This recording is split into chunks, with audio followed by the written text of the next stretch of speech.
कर्नाटक के government school कॉलेजों में छात्राओं के हिजाब पहनकर आने पर लगे बैन का मुद्दा इन दिनों काफ़ी गरमाया हुआ है। इस मुद्दे पर स्टूडेंट्स दो गुटों में बंट गए हैं, एक हिजाब के समर्थन में तो दूसरा इसके विरोध में। हिजाब का समर्थन करने वालों की दलील है कि हिजाब इस्लाम का अभिन्न हिस्सा है और इस पर बैन उनकी धार्मिक आज़ादी में अतिक्रमण है।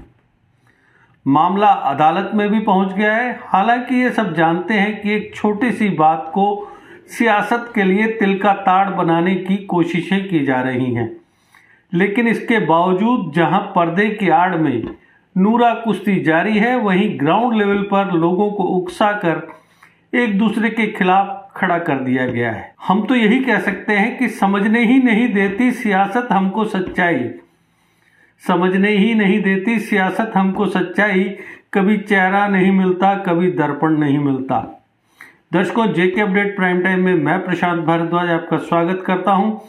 आज के प्राइम टाइम में चर्चा हिजाब विवाद को लेकर।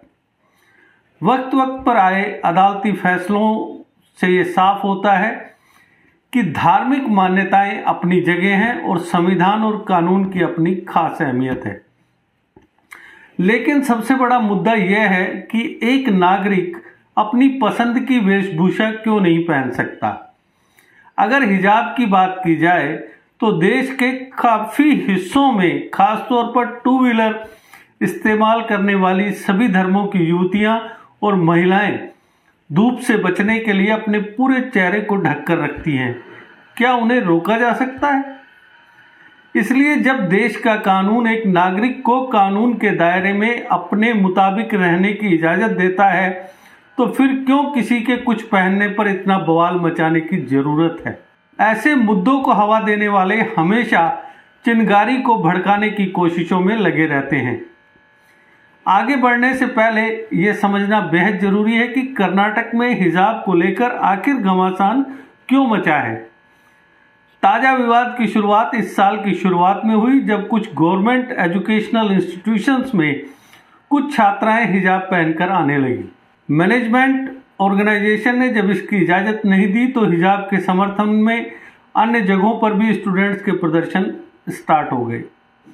हिजाब के विरोध में स्टूडेंट्स का एक दूसरा गुट भगवा गमछा, स्कार्फ और स्टोल पहनकर प्रदर्शन करने लगा। दलील दी कि अगर हिजाब की इजाज़त दी जाती है तो हमें भी भगवा गमछा पहनकर कॉलेज आने की इजाज़त दी जाए। कई जगहों पर स्टूडेंट्स के दोनों गुट आमने सामने आने लगे। इस बीच राज्य सरकार ने 5 फरवरी को ऑर्डर दिया कि किसी भी शैक्षणिक संस्थान में स्टूडेंट हिजाब या भगवा गमछा, स्कार्फ पहनकर नहीं आ सकते। राज्य सरकार ने कर्नाटक एजुकेशन एक्ट 1983 के सेक्शन 133 के क्लास 2 को लागू करते हुए कहा कि गवर्नमेंट एजुकेशनल इंस्टीट्यूशंस में सभी स्टूडेंट्स ड्रेस कोड का पालन करेंगे। प्राइवेट स्कूल मैनेजमेंट अपनी पसंद के आधार पर ड्रेस को लेकर फैसला ले सकते हैं। हिजाब पर बैन के खिलाफ कुछ स्टूडेंट्स ने कर्नाटक हाई कोर्ट का रुख किया। बुधवार को हाई कोर्ट की सिंगल बेंच ने मामले की सुनवाई के लिए लार्जर बेंच को रेफर कर दिया। अब समझते हैं कि हिजाब से जुड़े ताजा विवाद में मूल अधिकारों और धार्मिक स्वतंत्रता के अधिकार का क्या एंगल है। संविधान के आर्टिकल 19 का क्लास 1 कहता है कि सभी नागरिकों को अभिव्यक्ति की आज़ादी है, लेकिन संविधान में यह भी कहा गया है कि यह अधिकार असीमित नहीं है। आर्टिकल 19 के क्लास 2 में कहा गया है कि सरकार आर्टिकल 19 के तहत मिले अधिकारों पर कानून बनाकर तार्किक पाबंदियां लगा सकती है।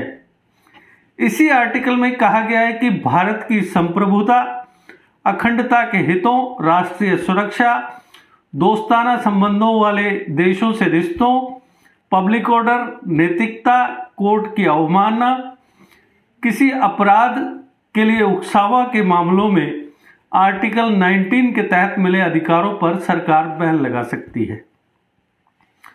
भारतीय संविधान में आर्टिकल 25 से आर्टिकल 28 तक धार्मिक स्वतंत्रता के मौलिक अधिकार की व्यवस्था है। सबसे पहले बात आर्टिकल 25 की, जो सभी नागरिकों को अंतःकरण की ओर धर्म के अबाध रूप से मानने, आचरण और प्रचार करने की आज़ादी देता है। लेकिन ये पूर्ण आज़ादी नहीं है, इस पर शर्तें लागू हैं। आर्टिकल 25 का क्लास 1 कहता है, राज्य पब्लिक ऑर्डर, नैतिकता, स्वास्थ्य और राज्य के अनहितों के मद्देनजर इस अधिकार पर बैन लगा सकता है। संविधान ने कृपाण धारण करने और उसे लेकर चलने को सिख धर्म का अभिन्न हिस्सा माना है। आर्टिकल 26 में धार्मिक कार्यों के प्रबंध की आज़ादी का जिक्र है। इसके तहत पब्लिक ऑर्डर, नैतिकता और स्वास्थ्य के दायरे में रहते हुए हर धर्म के लोगों को धार्मिक क्रियाकलापों को करने, धार्मिक संस्थाओं की स्थापना करने, उन्हें चलाने का अधिकार मिला हुआ है। आर्टिकल 27 में इस बात की व्यवस्था है कि किसी व्यक्ति को कोई ऐसा टैक्स देने के लिए मजबूर नहीं किया जा सकता जो किसी खास धर्म का पोषण हो रहा हो। आर्टिकल 28 के तहत कहा गया है कि पूरी तरह सरकार के पैसों से चलने वाले किसी भी एजुकेशनल इंस्टीट्यूशंस में धार्मिक शिक्षा नहीं दी जा सकती। राज्यों द्वारा मान्यता प्राप्त इंस्टीट्यूशंस में लोगों की सहमति से धार्मिक शिक्षा दी जा सकती है, जैसे मदरसा, संस्कृत विद्यालय आदि। लेकिन ये शिक्षा सरकार की तरफ से निर्देशित सिलेबस के मुताबिक होनी चाहिए। इन संवैधानिक प्रोविजंस को देखने से साफ हो जाता है कि सरकार को धार्मिक आस्था और विश्वास की रक्षा करनी ही होगी। लेकिन अगर कोई धार्मिक गतिविधि पब्लिक ऑर्डर, नैतिकता या स्वास्थ्य के खिलाफ है तो लोगों के व्यापक हितों के लिए ऐसी गतिविधियों पर रोक लगाई जा सकती है। 1956 में मसूद आलम बनाम पुलिस कमिश्नर मामले में भी यही फैसला अदालत द्वारा दिया गया था। बात चाहे आर्टिकल 19 की हो या आर्टिकल 25 की, संविधान में ही ये प्रोविजन है कि ये अधिकार असीमित या पूर्ण नहीं है। कई स्थितियों में इन अधिकारों पर बैन लगाया जा सकता है, मसलन पब्लिक ऑर्डर, नैतिकता, स्वास्थ्य वगैरह। लेकिन ये कैसे तय होगा कि किसी गतिविधि या धार्मिक रिवाज से पब्लिक ऑर्डर को कैसे खतरा है या नैतिकता के खिलाफ कैसे है? यही वजह है कि अधिकारों पर बंदिश से जुड़े नियम या कानून के मामले अक्सर हायर जुडिशरी में पहुंचते हैं ताकि उनकी न्यायिक समीक्षा हो सके। मौजूदा हिजाब विवाद अपनी तरह का कोई पहला मामला नहीं है। कोई धार्मिक अनुष्ठान, रिवाज या प्रतीक संबंधित धर्म का अभिन्न हिस्सा या नहीं, इससे जुड़े तमाम विवाद वक्त वक्त पर हायर जुडिशरी के सामने आते रहे हैं। 1954 में रतिलाल पांचंद गांधी बनाम बॉम्बे प्रांत और अन्य मामले में सुप्रीम कोर्ट ने साफ किया था कि राज्य आर्थिक, व्यावसायिक या राजनीतिक चरित्र के उन मामलों को भी रेगुलेट कर सकता है जो धार्मिक प्रथाओं से जुड़े हों। कोर्ट ने कहा कि राज्य के पास सामाजिक सुधार और समाज कल्याण के लिए कानून बनाने का अधिकार है, भले ये धार्मिक प्रथाओं में दखल हो। सवाल ये भी है कि कानूनी हिसाब से धर्म को आखिर कैसे परिभाषित किया जाना चाहिए। 1954 में ही हिंदू रिलीजियस एंडाउटमेंट मद्रास के कमिश्नर बनाम लक्षेंद्र तीर्थ स्वामीयार श्री शिरूर मठ मामले में सुप्रीम कोर्ट ने इसका जवाब दिया है। कोर्ट ने कहा कि धर्म के तहत वो सभी संस्कार, अनुष्ठान, प्रथाएं आएंगी जो किसी धर्म के लिए अभिन्न हैं। 1995 में एम इस्माइल बनाम भारत सरकार मामले में सुप्रीम कोर्ट ने ऑर्डर दिया कि मस्जिद इस्लाम का अभिन्न हिस्सा नहीं है और मुस्लिम किसी भी जगह पर, यहाँ तक कि खुले स्थान में भी नमाज पढ़ सकते हैं। 2016 में सुप्रीम कोर्ट ने एक महत्वपूर्ण फैसले में कहा कि दाढ़ी रखना इस्लामिक रीति रिवाजों का अनिवार्य हिस्सा नहीं है। मामला एयरफोर्स के एक कर्मचारी से जुड़ा था जिसे एयरफोर्स ने दाढ़ी रखने की वजह से डिस्चार्ज कर दिया था। पिटिशनर आफ्ताब अहमद अंसारी को 2008 में एयरफोर्स ने दाढ़ी रखने की वजह से डिस्चार्ज कर दिया था। अंसारी ने इस फैसले को सुप्रीम कोर्ट में चुनौती दी। उन्होंने दलील दी कि संविधान में मिले धार्मिक स्वतंत्रता के अधिकार के तहत दाढ़ी रखना उनका मौलिक अधिकार है। सुप्रीम कोर्ट ने अंसारी की पिटीशन खारिज करते हुए अपने ऑर्डर में कहा कि एयरफोर्स में धार्मिक आधार पर अफसर दाढ़ी नहीं बढ़ा सकते। नियम अलग हैं और धर्म अलग, दोनों एक दूसरे में हस्तक्षेप यानी दखलंदाजी नहीं कर सकते। तलाक बिद्दत यानी 3 तलाक मामले में भी सुप्रीम कोर्ट के सामने ये सवाल उठा कि इस्लाम का अभिन्न अंग नहीं है ये। सुप्रीम कोर्ट ने 3 तलाक को इस्लाम का अनिवार्य हिस्सा नहीं माना और इसे गैरकानूनी और असंवैधानिक करार दिया।